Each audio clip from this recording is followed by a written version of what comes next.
नमस्कार। स्वागत है आपका इंडिया गेट टीवी पर। मैं हूं अजय सेतिया।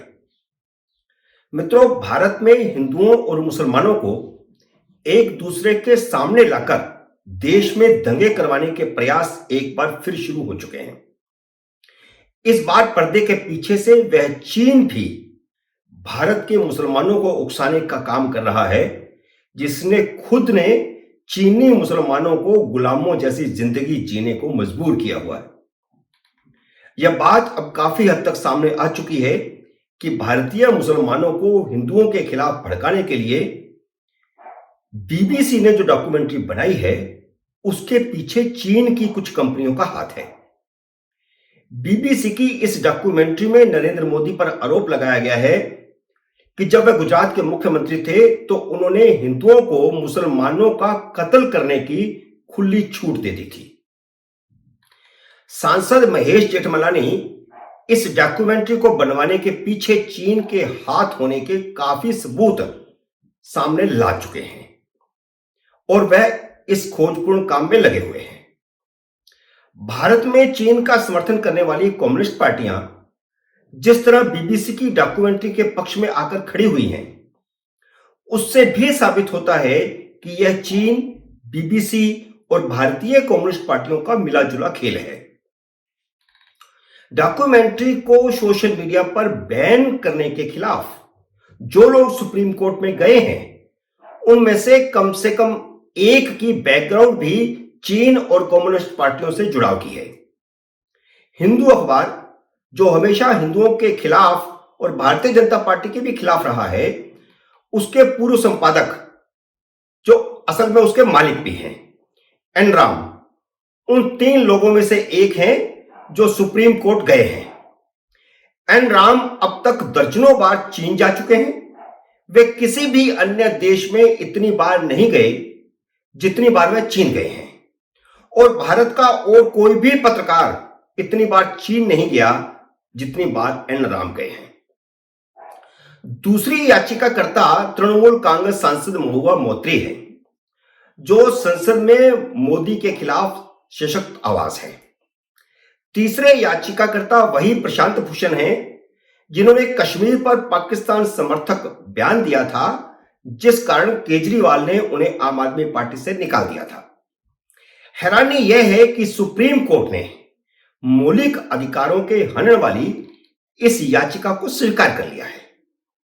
हालांकि पहली बात तो यह है कि बीबीसी के भारत में क्या मौलिक अधिकार हैं, और दूसरी बात यह है कि जिस आरोप से खुद सुप्रीम कोर्ट ने 2 बार नरेंद्र मोदी को बरी किया है, यह डॉक्यूमेंट्री उन्हीं आरोपों को दोहरा रही है। कायदे से याचिका तुरंत अस्वीकार कर दी जानी चाहिए थी, तुरंत रद्द कर दी जानी चाहिए थी, लेकिन सुप्रीम कोर्ट ने भी कॉलेजियम के मुद्दे पर सरकार से चल रहे टकराव के चलते पूर्वाग्रह से काम किया और याचिका को स्वीकार कर लिया। हालांकि अच्छी बात यह हुई है कि सुप्रीम कोर्ट ने तुरंत बैन हटाने से इनकार कर दिया है, नहीं तो सुप्रीम कोर्ट की ही हंसी उड़ती, क्योंकि सुप्रीम कोर्ट जिस पर फैसला दे चुकी है उसके फैसले के खिलाफ ही ये डॉक्यूमेंट्री है। एन राम की रहनुमाई वाली चीन की लॉबी यह समझकर सुप्रीम कोर्ट गई थी कि मोदी सरकार से टकराव के चलते सुप्रीम कोर्ट अभिव्यक्ति की आजादी के नाम पर बैन तुरंत हटा देगी, लेकिन बैन नहीं हटने से चीन समर्थक लॉबी को गहरा धक्का लगा है।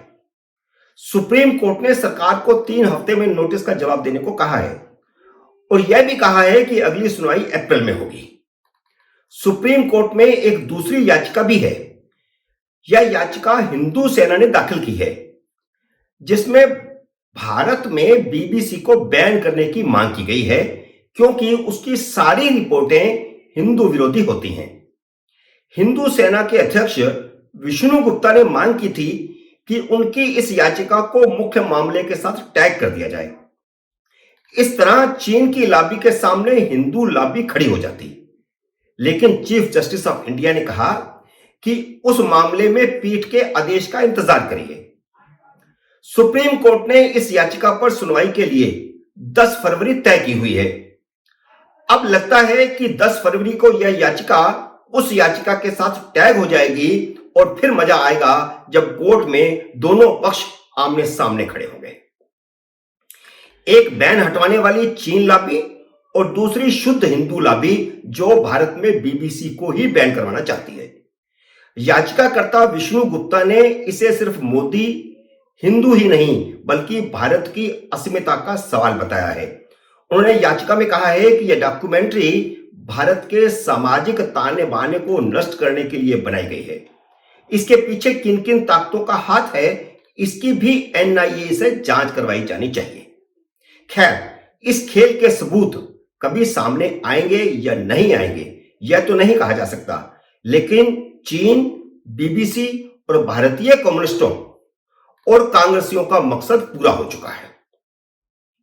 कम्युनिस्ट पार्टियों के छात्र संगठनों ने देश भर के विश्वविद्यालयों में डॉक्यूमेंट्री को दिखाकर मुसलमानों को हिंदुओं के खिलाफ भड़काने का काम कर दिया है। मैं इसे बार बार हिंदुओं के खिलाफ इसलिए कह रहा हूं क्योंकि बीबीसी की डॉक्यूमेंट्री का मकसद उस भारतीय जनता पार्टी सरकार के खिलाफ वातावरण बनाना है जिसे वह हमेशा हिंदूवादी दक्षिणपंथी पार्टी लिखता और बोलता रहा है। चीन लॉबी ने कोर्ट में जो याचिका लगाई है उसका एक और पहलू भी है जो सुनवाई के समय सामने आया है, जिसने साबित किया कि देश भर की यूनिवर्सिटियों में डॉक्यूमेंट्री दिखाया जाना भी चीन की साजिश का ही हिस्सा था। यह टूल किट का हिस्सा था। दूसरे शब्दों में कहें तो सुनवाई के दौरान एन राम के वकील ने कहा कि डॉक्यूमेंट्री को लेकर यूनिवर्सिटी के छात्रों को प्रताड़ित किया जा रहा है, उन्हें यूनिवर्सिटी से निकालने तक की धमकी दी जा रही है। जैसा कि मैंने पहले कहा कि यूनिवर्सिटियों में डॉक्यूमेंट्री दिखाया जाना कम्युनिस्ट छात्र संगठनों का पहले से तय टूल किट था, लेकिन कोर्ट ने इस मामले में सुनवाई से ही इनकार कर दिया है। कोर्ट ने कहा कि वह इस विषय पर सुनवाई नहीं करेगी, सिर्फ प्रतिबंध की कानूनी वैधता पर सुनवाई करेगी। इस तरह चीन लॉबी को सुप्रीम कोर्ट में डबल झटका लगा है। मित्रों, उम्मीद है मेरा यह विश्लेषण आपको पसंद आया होगा। इसे लाइक करिए, शेयर कीजिए और अगर आपने मेरे YouTube चैनल को अब तक सब्सक्राइब नहीं किया तो कृपया सब्सक्राइब कीजिए और घंटी का बटन भी दबाइए ताकि जैसे ही नया वीडियो आए आपको सूचना आए। मेरे नए वीडियो का करिए इंतजार। तब तक नमस्कार।